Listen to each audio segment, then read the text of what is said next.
Hello everybody and welcome back to a brand new episode of NASCAR Heat 4 Career Mode. I hope you're all having a great day. Last episode in Martinsville, track where we expected to run well, we had some struggles and now we're 9 points out of the Final Four coming into Texas here today. So we got some work to do, but first of all, in the Xfinity Series, we had subscriber Carson Abram in the car as he started up on that inside lane of belt midfield as the usual. We're only got a couple more races here in the Xfinity Series with the Stewart-Haas racing team because obviously next season we're going to be venturing off and actually legitimately starting our own team once again since they did fix that glitch. Thank you 704 for fixing that glitch. So we're definitely going to start our own team again next season and maybe almost kind of like an alliance quote unquote with Stewart-Haas racing. We'll see. Now as we came through, you see Carson out of turn 4 at this point, heading down the front straightaway. He had moved his way a little bit forwards, but struggled here in Texas there as he was in front of Joey Gase as he had crossed the line to finish down in the 18th position. So he finished better than where he started at least, but still the usual here for our team this season. So we definitely are going to have to work on that next season when we start our own team to hopefully finish better. But we come to qualifying here in the Cup Series as we came through to cross the line with a 29.727, and we go P17 here for the start of Texas. So already got our work cut out for us here today at Texas Motor Speedway. We come in 9 points out, so we got some work to do. And on the pole, we got Kurt Busch once again here in Texas. NASCAR roars back to Texas for the AAA Texas 500. They say everything is bigger in Texas. Well, for the remaining playoff contenders, the stakes don't get any bigger than this. Who will win today and clinch a spot in the championship? Let's find out. All right, thank you, Rick Allen. We're ready to go green here at Texas Motor Speedway. Ricky Stano Streeter is a friend of ours, so he will help us draft, even though we have draft partners turned off at this track. And Kyle Larson still mad at us. Hopefully we can get him away from being a rival, but man, it is tough. And there is your pole winner, Kurt Busch. He is no longer in the playoffs, so obviously he has nothing to lose. But Denny Hamlin joins him on the front row, who looks to join Kyle Busch in the Final Four. Last episode, Busch locked himself in with a win at Martinsville. Now as the green flag is out, we are underway here at Texas Motor Speedway. As we come through to start here, Jimmy Johnson on my outside as we head down towards turns 1, our rival of Kyle Larson, right in front of us as we go down into this first corner. Texas Motor Speedway, though, probably one of my more hated mile-and-a-half tracks on the schedule in the video game and in real life. It's just the way they repaved the track and reconfigured turns 1 and turns 2 especially. I just do not enjoy this racetrack anymore, unfortunately. Now as we come through turn 3 at the inside of the 2 of Brad Keselowski, who is a playoff driver as well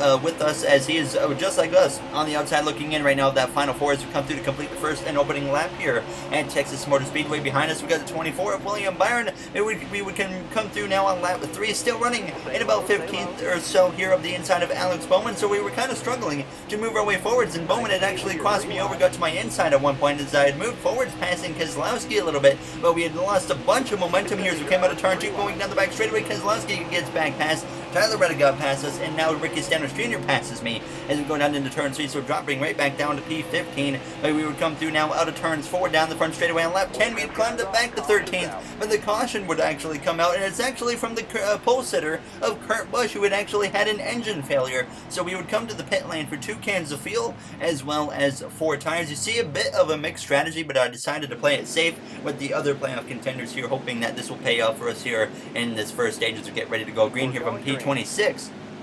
Kyle Busch on our inside, the only driver that's safe right now as he won last episode. He is in that Final Four as the green flag though was back out. Not a good launch for myself or Martin Truex Jr. The last time Martin Truex Jr. didn't have a good launch on a restart was Martinsville, and I was right behind him, and we had a bad restart too, so a little bit ironic there as we come through turns 1. Kyle Busch of the inside. If you're on the outside here at Texas, it's pretty much a lost cause, unfortunately, now as we go down this back straightaway, trying to give that 31 just a little very small side drive as we're actually going to give the 20 of Jones a bit of a shot as we go down into turn 3, trying to give him a boost of momentum as we come through the center of the corner, just barely in front of that 88 of Alex Bowman, as it's getting very racy in front of us as we're going to go 3 wide up the middle between the 2 JGR drivers of Truex and Denny Hamlin, now up the inside of Eric Jones a little bit as we go down into turns 1. Very aggressive here, but we got to be aggressive. There's only 6 laps to go at this point here in the first stage as we exit turn 2. Still got 3 wide racing happening now as Ryan Truex is side by side with his brother of Martin Truex Jr. as we go down into turn 3. thankfully going up the inside, but now Elliott sends it up my inside, so we're 4 wide in the middle now. As we come through the center of the corner, Ryan Truex backs out of it, and we're still 3 wide in the middle now. As we go down this front straightaway, very intense racing there as we get into the back of the 19. On the inside of the 48 of Johnson with 5 to go on the stage as we go down into turns 1 and turns 2. Once again, we're going to go 4 wide as the 48 got up my outside, but we got out of that 4 wide, and thankfully we got out of that massive cluster, and we would come through to move our way forwards, following the 2 of Keselowski and the 48 of Jimmy Johnson now as we come through to turns 4, and the 13 goes spinning off of our front bumper now as it goes sliding through the infield, and that's actually going to bring out a caution as we had moved our way towards P12, and that would end the stage early. Bit of my fault there. I got connected to the back of the 2 of Keselowski, and unfortunately my car just kind of followed him up the track, and I completely just cut off the 13 of Ty Dillon and ended up crashing him. But we would pit for 2 cans of fuel, 4 tires, and get ready for stage 2 here in Texas. Now as the green flag is underway, obviously no stage points for us here in stage 1, but none of the really playoff contenders got some either because we had a lot of back runners stay out. So we didn't really lose anything, so that's one of our advantages, but at the same time, we could have gained a lot of points right there. But Joey Logano, he is one of the drivers up front, and so is Kevin Harvick now as we come through turns 1. And on the exit of turn 2 as we head down this back straightaway, Denny Hamlin on my outside now.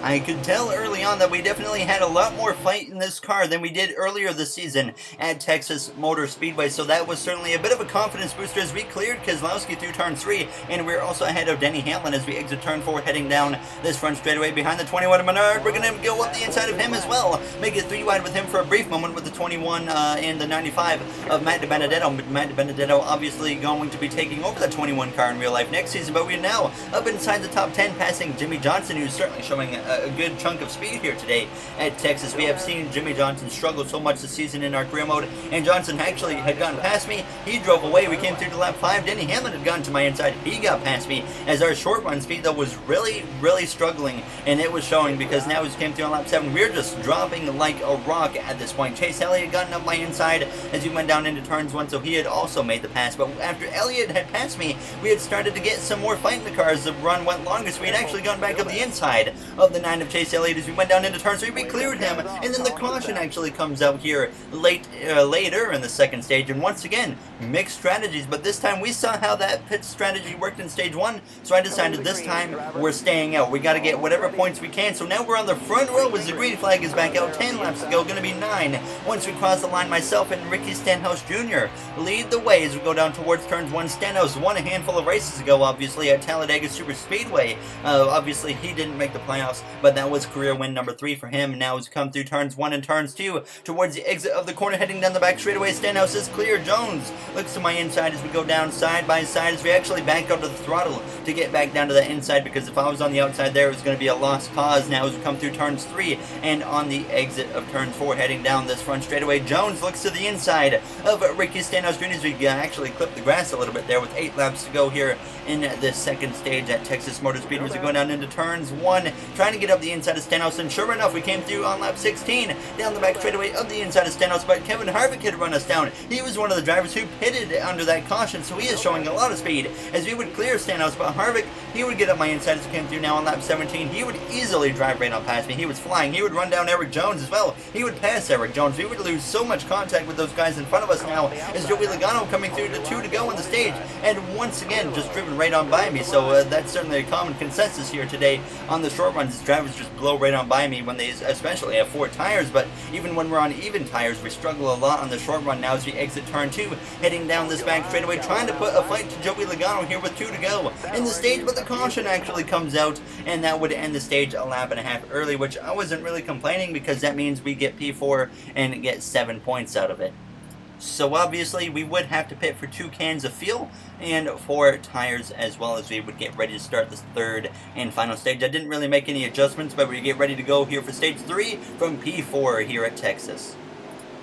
Those stage points could have been very important here for us in our playoff run. Now as the green flag is out, the third and final stage is underway here at Texas Motor Speedway. Kevin Harvick and Eric Jones on the front row, myself and Joey Logano on row number 2 behind us. Stenhouse and Tyler Reddick run in that third row as we go down towards turns 1 on the south-side lane. We know exactly how this is going to go. We're going to go nowhere. We give the 20 of Jones a little bit of a push there through the center of the corner, but we just got nothing. Now as we go down this back straightaway, this is definitely one of the longer final stages for the mile-and-a-half racetracks here. we go down into turn 3. Keselowski up my inside. It will be 40 laps to go once we cross the line here, completing this opening lap of this third and final stage. And Tyler Reddick is a huge run as we exit turn 4, and already the short run speed of this car showing basically what we've got. We've got nothing on the short run as we go down into turns 1 and turns 2. So pretty much all about survival within the first 10 to 15 laps, I feel like, of a run. Now as we exit turn 2, we'd actually gotten past Tyler Reddick there, but unfortunately we come to lap 46. Kyle Busch gets on my inside. Denny Hamlin was also coming through, and I decided to get out of the throttle a little bit early so I could get down to the inside behind them. But Tyler Reddick, he would actually once again be able to get past me, and everyone in front of us was driving away at this point as we came through on lap 52. Jimmy Johnson had gone up in this battle. He was putting some pressure on. I saw how fast he was, so I just decided to stay left and let the 48 of Jimmy Johnson just go by on my outside. I get out of the throttle just a little bit to be a little courteous to Jimmy Johnson and let him pass. He would pass Tyler Reddick as we would come through to continue battling with Tyler Reddick. Now as we came through on lap 56, trying my best to get past that 31 of Reddick, but he was not giving up now as he came out of turns 4 side by side. Looks like this might be our best chance though to pass the 31 of Tyler Reddick for that 9th position. At this point the car was starting to come in a little bit as there's a little bit of contact made with 31 of Reddick. He goes a little bit sideways into the corner, but he makes a great save as we would clear him out of turns 2. And like I said, the car started to feel like it was actually coming in now at this point in the run, and sure enough, we were sticking with the 48 who had driven us down earlier and drove right on past us, but this time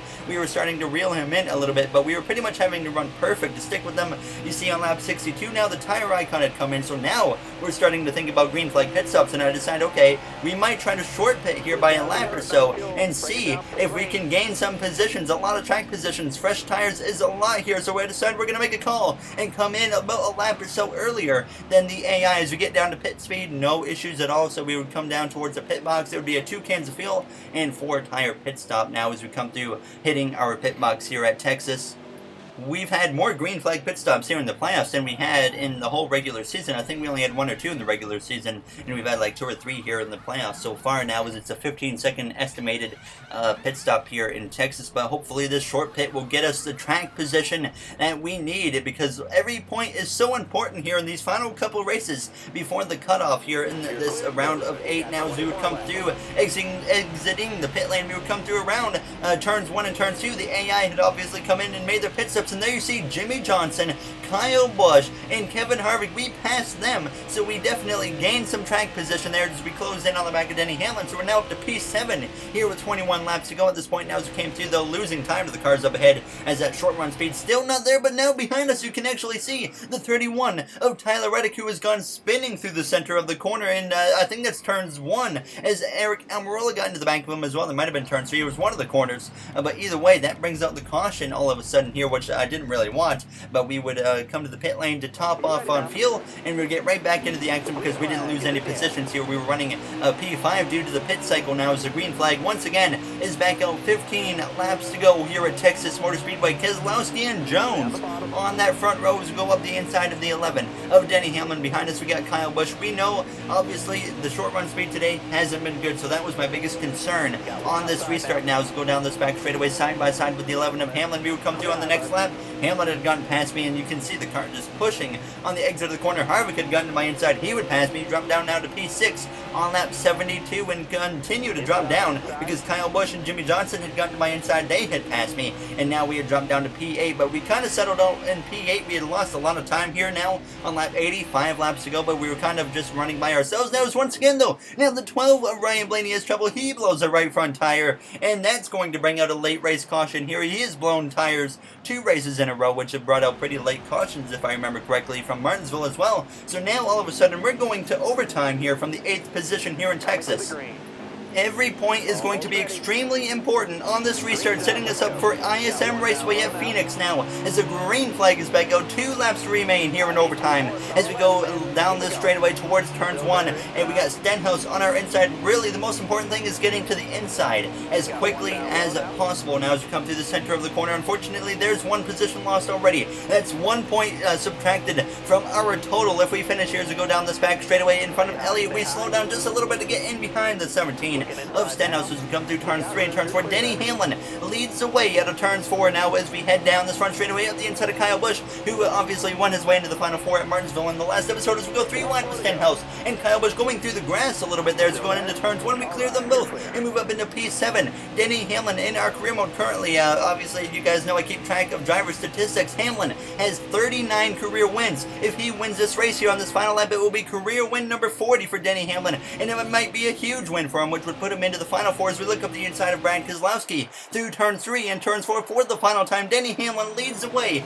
as Hamlin will come through to get career win number 40 as we come through to cross the line side by side with Keselowski, but we get P7 here as he edges us out. So career win number 40 for Denny Hamlin, which puts him in the Final Four as well with his teammate of Kyle Busch. So we're shaping up to be similar to the real Final Four already here that we had in real life. And unfortunately, we are now 13 points out after Texas going into ISM Raceway. There's my quote after the race. Our short run speed was awful and it set us back each stage 1, 2, and 3. We just struggled on that short run. Every restart that happened, I was hoping it was going to stay green towards the end. Unfortunately, it did not do so. Now, as always, though, if you guys did enjoy this episode, make sure to comment, like, and subscribe. Those would all be very appreciated. But I'd like to thank you all for taking the time out of your day to watch this video and other videos on my channel. But now we're going to check out once again just the playoff grid really quick. And the next episode, I'm actually going to keep track of kind of the points between each stages and try to give updates on the points after stage 1 and 2,